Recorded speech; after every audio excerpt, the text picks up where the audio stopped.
ګرانو زده کوونکو سلام، ښه راغلاست. خدای دې وکړي چې تاسو ټول روغ او جوړ اوسئ او خپل درسونه په منظم او دقیق شکل باندې تعقیب کړئ. زده کوونکو آیا ستاسو تېر لوست په یاد دی؟ دا چې موږ خپل په تېر لوست کې څه شی لوستی وو؟ که چېرې ستاسو په یاد وي موږ په تېر لوست کې د ککړو اوبو تصفیه مو ولوستله.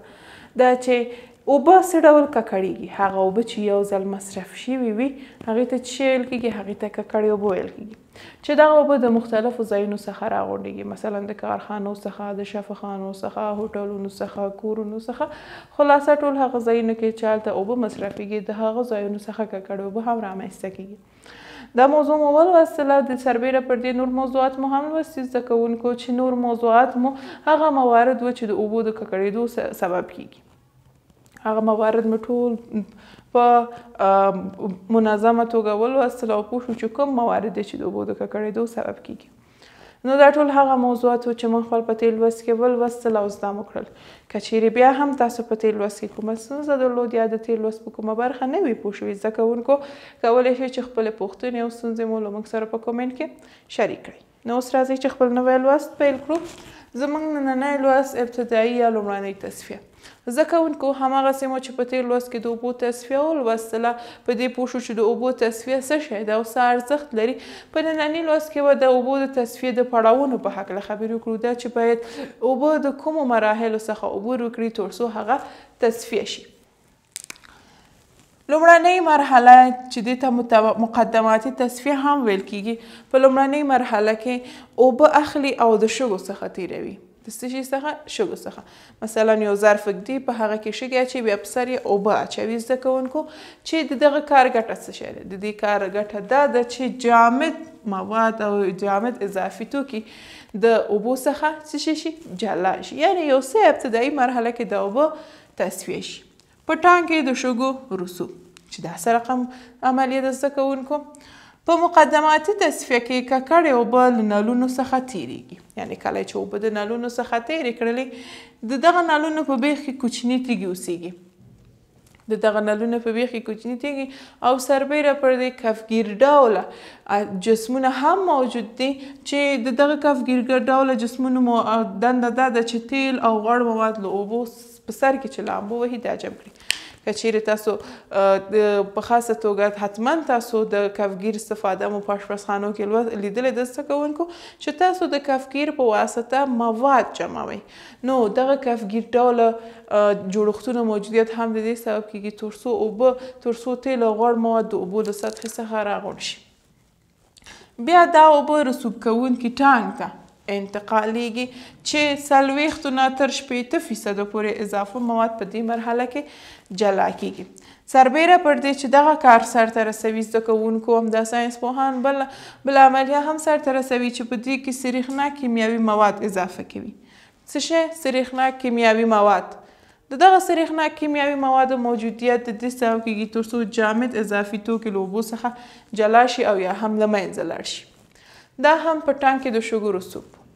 ثانوي تصفیه یا دومه تصفیه څه شی ده یا څه ډول ده؟ دا هم بیولوژیکي عملیه ده چې دغه بیولوژیکي عملیه د عضوي موادو د له منځه تللو سبب کیږي. یعنې د دې عملیې په واسطه د اوبو یا د ککړو اوبو عضوي مواد له منځه وړي.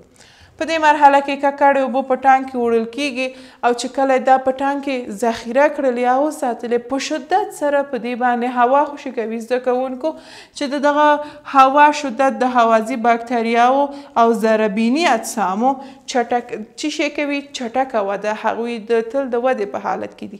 یعنې همدغه باکتریاوې او ضربیني موجودیت وده کوي تر څو د اوبه ککړې شي. نو همدغه د اوبو چټکتیا یا شدت د دې سبب کېږي تر څو دغه باکتریاوې او ضربیني اجسام له منځه لاړ شي او عضوي توکي ورته تجزیه کوي. د هوا د ورکولو په واسطه زده کوونکو عضوي توکي لکه کاربن ډای اکساید په اوبو باندې بدلیږي. اضافي مواد بیا د همدغه ټانک په لاندنۍ برخه کې رسوب کوي او د اوبو څخه جلا کیږي. د 15 نه تر 95% عضوي توکي د بیولوژیکي تجزیې په واسطه تجزیه کیږي او دا له اوبو څخه جلا کیږي. خو بیا هم دا اوبه په کامله توګه تصفیه شوي نه دي. درېیمه تصفیه څه ډول تصفیه ده زده کوونکو؟ په لومړۍ او دویمه تصفیه کې ټول عضوي مواد په اوبو کې له منځه نه دي تللي، یعنې ټول هغه بیکاره عضوي مواد چې په اوبو کې هغه له منځه تللي نه دي. سمه ده چې په یو مرحله کې یو اندازه، په بله مرحله کې بله اندازه له منځه تللي، خو په مجموعي شکل باندې ټول له منځه نه دي تللي. درېیمه تصفیه 50% نایتروجن او 15% فاسفیټ لرونکي مواد دا ټول له منځه وړي، یعنې کله چې اوبه د درېیمې تصفیې مرحلې ته ورسېدلې. درېیمه تصفیه کې زیاتره فزیکي او کیمیاوي عملیو څخه کار اخیستل کیږي، یعنې په دې کې د کیمیاوي او فزیکي عملیو څخه کار اخلي تر څو اضافه مواد په اوبو کې له منځه لاړ شي. نایتروجن کموونکو باکتریاوو څخه هم ګټه اخلي چې همدغه نایتروجن اضافي مواد د بخار په شکل هوا ته انتقالوي، یعنې اضافي مواد په همدې اوبو کې بخاروي. نو زده کوونکو په درېیمه مرحله کې تقریبا 98 یا هم 99 یا هم کولی شو چې 100% د اوبه تصفیه شوي دي. په مجموعي شکل باندې موږ خپل په ننني لوست کې ابتدایي یا لومړنۍ تصفیه مو ولوستله چې په دې تصفیه کې لومړی اوبه له شګو څخه تېروي، وروسته په ټانک کې د شګو رسوب ده چې په ټانک کې د شګو رسوب دا عملیه کې هم یو څه فایدهمنده عملیه ده. ثانوي تصفیه چې ده، ثانوي